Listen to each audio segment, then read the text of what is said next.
Jaallatamtoota, kabajamtoota, hirmaattootaaf daawwattoota sagantaa Furtuu Dhugaa akkam jirtu. Nagaan Waaqayyoo isiniif haa baay'atu. Yeroo kana sa'aatii kana sagalee Waaqayyoo qabadhee fuula keessan dura kanan dhufe.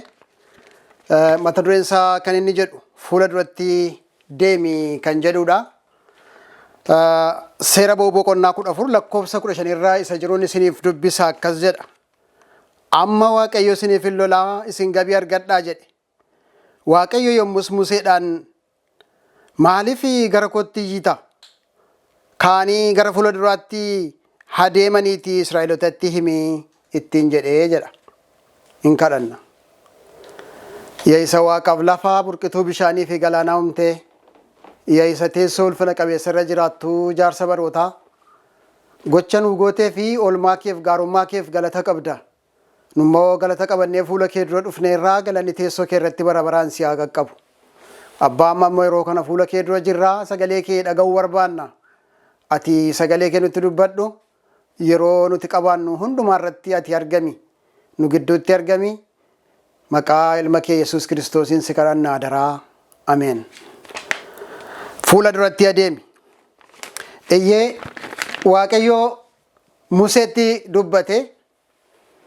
Ijoolleen Israa'eliidhaa deemsa fagoo deemanii dhufanii karaa dhiphaa sanarra ga'anii turanii. Deemsi isaan deemanii namoonni garaa garaadhaa yaada adda addaa kennu. Inni kaan guyyaa tokko adeeman jedha, inni kaan guyyaa torba adeeman jedha. Adeemsi isaanii Gibxii ka'anii haga galaana diimaatti adeemanii macaafa keenya qulqulluu irra hagana kan jedhamu caafamee hin argamu. Garuu ijoolleen Israa'el karaa deeman kana hundumaa keessatti ba'aa baatu turanii, ijoolleen baatu, horiin oofu, akkasumas jaaroleen isaan gidduu jiru, hawwan isaan gidduu jiru. Deemsi isaanii bu'aa bayii ture. Deemsi isaanii bu'aa bayii waan tureetii fi ijoolleen Israa'el karaa kana hundumaarra deemanii dhufaniitu galaana diimaa bira ga'an. Galaana diimaa bira yemmutti ga'anii muudannoo guddaatu isaan mudate. Karaa bitaaf karaa mirgaadhaa gaarreen walirra dadarrabamee jira. Garatti jalaa miliqan hin qabani, dugda duubaan fariyoonti isaan ari'aa ture. Fuula duraan immoo galaana diimaatu dhaabatee jira. Galaana diimaa ce'uu hin danda'ani. Kanaafuu Waaqayyo karaa rakkisaa akkasii keessa, karaa immoo dadhabbii nama gaafatu akkasii keessa ijoollee Israa'eliin adeemsise. Har'as karaan kiristaanummaadhaa salphaa miti. Karaan kiristaanummaa dadhabbii qaba. Karaan kiristaanummaadhaa bu'aa bayii qaba. Israa'eloonni deemsa karaa Waaqaa keessatti kanaan dura shaakala hin qaban turan. Isaanii shaakala waan hin qabneetii fi fannoos baatanii hin turre waan ta'eef fannoo baadhachuun itti ulfaata ture. Akkuma yeroo Israa'eloonni gara mana qulqullummaa dhufanii dhimma isaanii Waaqayyoo biratti dhiyeeffachuudhaaf yemmutti barbaadanii karaa mana qulqullummaa karaa iddoo aarsaadhaa akkuma ol seenanii, akkuma kanaa ijoolleen Israa'el karaa yemmutti adeeman kana keessatti rakkoo arganii waan hin beeknee fi aarsaa kaffaluutu isaan irra ture. Aarsaa kana immoo isaan kaffalanii waan hin beeknee fi baay'ee sodaatanii, baay'ee muddamanii. Ijoolleen Israa'el gara mana qulqullummaa yemmutti dhufanii karaa aarsaa ol seenuutu isaan irra jiraata. Karaan aarsaadhaa balballi karaa aarsaadhaa tokkicha. Balballi mana qulqullummaa tokkicha, innis karaa aarsaati. Gara aarsaatti yemmutti dhufan ijoolleen Israa'eliidhaa waa qabatanii iddoo aarsaatti dhufuutu isaan irra jiraata. Iddoo aarsaatti yemmutti dhufanii iddoo aarsaa irratti wanta aarfamuu qabu hundumaayyuu aarsu. Galgalaaf ganama yeroo hundumaa immoo iddoo aarsaa irratti dhiigni waan dhangala'uu fi iddoon aarsaa immoo foolii gaarii hin kennu, hin ciinca. Kanaafuu ijoolleen Israa'eliidhaa deemanii dhufaniitu iddoo aarsaa bira yemmutti ga'anii fooliin dhiigaa galgalaaf ganama irratti dhangala'uu sun waan itti ajaa'uu fi itti ciinca'uu fi baqatanii sokku. Iddoo aarsaan turan. Kanaafuu karaa adda biraa barbaadu. Karaa adda biraa fala kan biraa barbaadu. Karaa ittiin Waaqayyoon argan.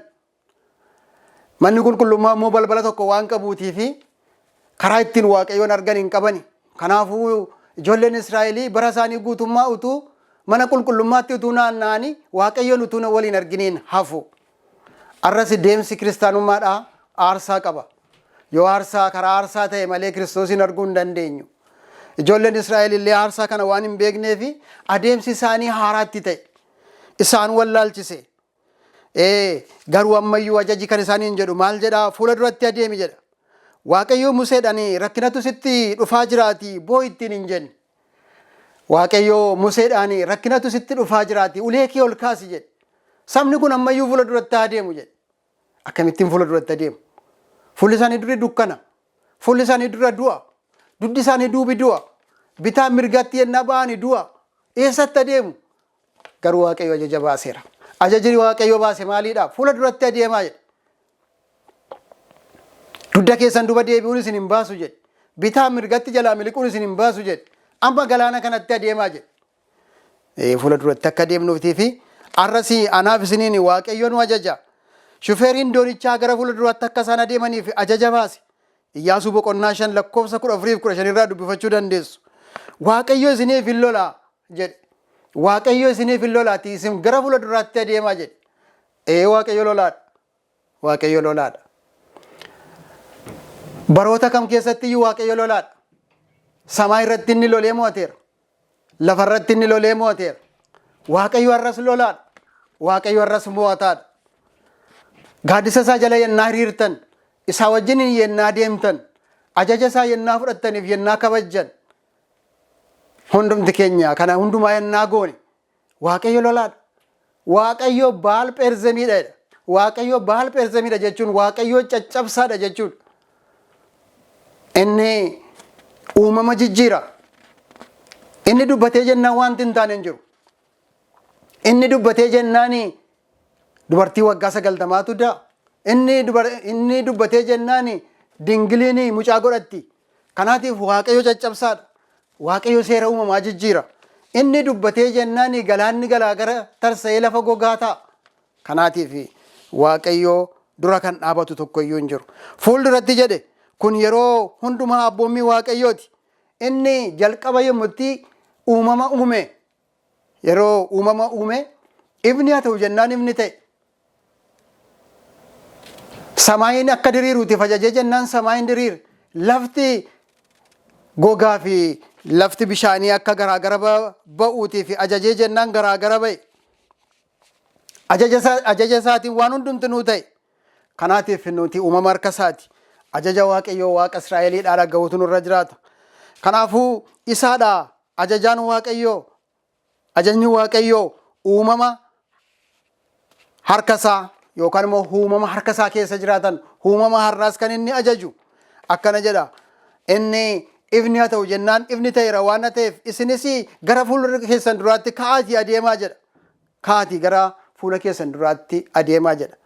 Ka'i ibsaa kee ibsi jedha. Ifni sii ba'eera waan ta'eef ka'i ibsaa kee ibsi. Kanaafuu ifi nutti kenname ifa salphaa miti. Ifi nutti kenname ifa guddaadha. Amantoonni gara fuula duraatti ka'anii ibsaa isaanii ibsuutu isaanirra jiraata. Dhugaan wangeelaa inni guddaan waa'ee Kiristoos ibsu kuni fuula duratti deemuu qaba. Shufeeriin doonichaa deemaa nuun jedheera waan ta'eef Maatewos boqonnaa 28 lakkoofsa 19 irratti dhaqaa maccaan hundumaa barsiisaa jedhe. Dhaqaa maccaan hundumaa barsiisaa jedhe.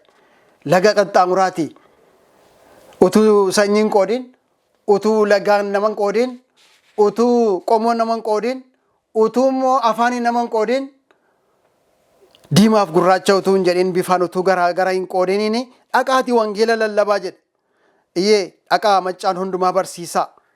Wangeela mootummaan kun addunyaa guutummaatti lallabama waan jedheef addunyaa guutummaatti wangeela lallabuutu nurra jiraata. Ifa nutti kenneera waan ta'eef Kiristoos immoo dhaqaa jedhee ajaja baaseera waan ta'eef nuti deemuutu nurra jiraata. Sana jechuun loltoonni gooftaa booda isaanii ilaaluu hin qabani. Loltoonni gooftaadhaa booda isaanii ilaaluun isaanirra hin jiraatu. Bartoonni booda isaanii hin ilaalle. Raajonni booda isaanii hin ilaalle. Nunis booda keenya ilaaluun nurra hin jiraatu. Aarsaa gaafate yoo gaafate illee booda keenya ilaaluun nurra hin jiraatu. Kanaaf fuulduratti deemi. Amantiidhaan fuula duratti adeemi. Gara kutannaadhaan gara fuula duratti adeemi. Akkuma gaaddonni 12 keessaati Iyyaasuuf Kaalebi deebi'anii dhufanii garaa kutannaadhaan saba sanatti dubbatanii nunis garaa kutannaadhaan saba sanatti dubbachuutu nurra jiraata. Saba kanatti dubbachuu nurra jiraata. Saba addunyaa kanatti dubbachuu nurra jiraata. lakkisaa akkana miti jedhan. Lakkisaa waaqayyo nuuf hin lolaa. Waaqayyo biyya nu abdachiise sana nuuf kenna. Lakkisaa dugda keenya duuban deebinu fuula duratti deemna jedhan. Garuu sabni tuuti guddaan suni didee mormee deemsa guyyaa 13 gara duddubaatti deebi'ee tulluu Siyaar jala akka boqote argina. Tulluu Siyaar jalatti dugda duuba deebi'uu isaaniitiin tulluu Siyaar jalatti sabni Israa'el biyya Misrii ba'an achi jalatti dhumani. Kanaaf Daawit yeroo Goliyaadiin lole namoonni hedduun lakkii hin dandeessu dugda kee hin dandeessu ittiin bahin ittiin jedhanii turani. Garuu Daawit garaa kutannaadhaan gara fuula duraatti adeeme. Nunis garaa kutannaadhaan gara fuula duraatti adeemuutu nurra jiraata. Phaawulos wangeela yommuu itti lallabaa ture Ormoota keessa naanna'ee biyya Giriik keessa biyya Eeshiyaa keessa akkasumas biyya Bahaa Biiftuu keessa naanna'ee yommuu itti wangeela lallabaa ture rakkoon isa mudachaa ture garaa kutannaadhaanitu itti adeeme. Kanaatiif nunis har'a hojii waaqayyoo hojjechuudhaatiif garaa kutannaadhaan gara fuula duraatti adeemu nurra jiraata. Hertuu isa jalqabaatti yommuu itti deebinu yeroo waaqayyoo saba isaatiin fuula duratti deemaa ittiin jedhu kana keessatti deemsa sanaaf itti gaafatamummaa isaa fudhateeti waaqayyoo kan inni fuula duratti deemaa nuun jedhu. Iyyee Israa'eloonni fuula duratti deemaa jedhee Israa'elotaan fuula duratti deemaa jedhee inni galaanicha gara tarsaasuu hin dhiisne fuula duratti deemaa ittiin jedhee galaanicha kan tarsaase immoo isaadha. Galaanicha keessatti Israa'eloonni hin nyaatamne hin hafne. Kanaafuu yommuu itti fuula duratti deemaa nuun jedhu inni itti gaafatamummaa fudhateeti. Kanaafuu hin sodaatin fuula duratti deemuun nurra jiraata. Jireenya keetiif waan si abdachiise hundumaa siif kennuudhaaf waaqayyo waaqaadha, waaqayyo lolaadha, waaqayyo guddaadha waan ta'eef kanaaf fuula duratti adeemuutu nurra jiraata. Sodaan nurra hin jiraatu. Bartoonni namoota 5,000 ga'u teessisaa jedhee bartootaani qurxummii 2 fi biddeen 5 duwwaadha. Qurxummii 2 fi biddeen 5 namoota 5,000 ol kan ta'an teessisaa jedhee yommuu itti teessisaa nyaata nyaatan yommuu ittiin jedhee waaqayyo itti gaafatamummaa isaa fudhateera. Akkuma kanaadha gooftaan Phexrosiin immoo dhaqiitii kiyyoo kee dhaqiitii bishaan irratti darbadhu ittiin jedhe. Kiyyoo kee bishaan irratti darbadhu qurxummii tokko qabiiti afaan isaa keessa jalaati diriimii 2 fuudhiiti tokko ofii keetii kaffaladhuuti tokko immoo anaaf kaffali jedhe. Kana yommuu itti dubbate gooftaani dinqii kana yommuu itti godhe gooftaani itti gaafatamummaa isaa fudhateeti. Arrasi waaqayyo itti gaafatamummaa kee fudhateeti fuulduratti deemi kan inni siin jedhu. Wantoonni si sodaachisan bita kee mirgaatiin hedduutu jira. Fuula kee duraan wanti si sodaachisu wanta hedduutu jira. Garuu waaqayyo fuula duratti deemi yommuu itti siin jedhu itti gaafatamummaa isaa fudhateeti. Kanaafuu hin sodaatin fuula duratti adeemi. Wanti nama dhibu fuula duratti deemuun moo'icha malee kufaatii miti. Sabni waaqayyoo karaa fuula isaanii dura jiru hundumaa sodaachuu irraan kan ka'e kan isaanii dugda isaanii duuba deebi'anii biyya abdachiifame sanatti galuu hin dandeenye. Nuunis dugda keenya duuba yennaa deebine biyya abdachiifame sanatti galuu hin dandeenyu. Museen Israa'eloota akkas jedhe warra Gibxii warra har'a akkasitti argitan kana deebitanii lammaffaa akkanatti waan hin argineef hin sodaatinaa jedhe. Isaaniin akkanatti hin argitan lammata jedhe. Kanaafuu sodaatinaa jedhe. Garaan keessan hin pherepheramiin jedhe. Garaan keessan hin shakkiin jedhe. Har'a waa'ee maaliitiif shakkitu? Waa'ee jireenyaatiif? Tarii namni baay'een waa'ee jireenya isaatiif shakka. Bara xurataa isaatiif shakka. Ijoollee isaatiif yaadda. Ani mana hin qabu jedha. Ani konkolaataa hin qabu jedha. Ani kanatu natti irrate jedha. Ani sanatu natti irrate jedha. Inni kaan dhukkuba yaadda. Inni kaan jireenya yaadda. Wanti nu yaaddeessu biyya lafaa kanarraati hedduudha. Garuu waaqayyo hin sodaatin hin pherepheramanii ani si duukaan jira jedha. Ani siifin lolaa jedha. Warra si duukaa yaa'anii jedha. Warra yeroo hundumaa si ajjeessu barbaadanii jedha. Warra yeroo hundumaa si ajjeessuudhaaf si adamsanii jedha. Isaaniin hin sodaatini. Gibxiin warra amma si duukaa yaa'an kana lamata deebitee isaa hin argituuti jedhe. Kanaafuu ergamichi yommutti ijoollee Israa'eliin yommutti ceesise itti gaafatamummaa isaanii fudhateeti. Halkan tokkotti ce'anii halkan sana yommutti ijoolleen Israa'el yommutti ce'anii galaana diimaa yommutti ce'anii ergamaan suni takka fuula isaanii dura gora takka dugda isaanii duuba gora. takka fuula dura goraa, takka dugda duuba gora. Dugda duuba yommuu itti goru ibsaasaa gara fuula duraatti ibsa, warra Gibxitti garuu hin dukkanaa'a ture. Kanaafuu Waaqayyo diina keetti isa dukkaneessuu danda'udha. Siif immoo ibsaasa sii baasuu danda'udha. Kanaafuu Waaqayyo fuula duratti deemi waan siin jedheef hin sodaatin, hin shakkin. Waaqayyo si wajjiniin jira. Fuula duratti adeemi. In kadhanna. Yaa isa Waaqaaf lafa burqituu bishaaniif galaanaa uumte, yeroo kanaaf sa'aatii kana waan nu laatteef galata qabdaa. Galanni teessoo kee irratti bara baraan si haa qaqqabu. Waan nu wajjin taateef ulfaadhu. Sagalee kana waan nu laatteef ulfaadhu. Maqaa ilma kee Yesuus Kiristoosiin. Amiin.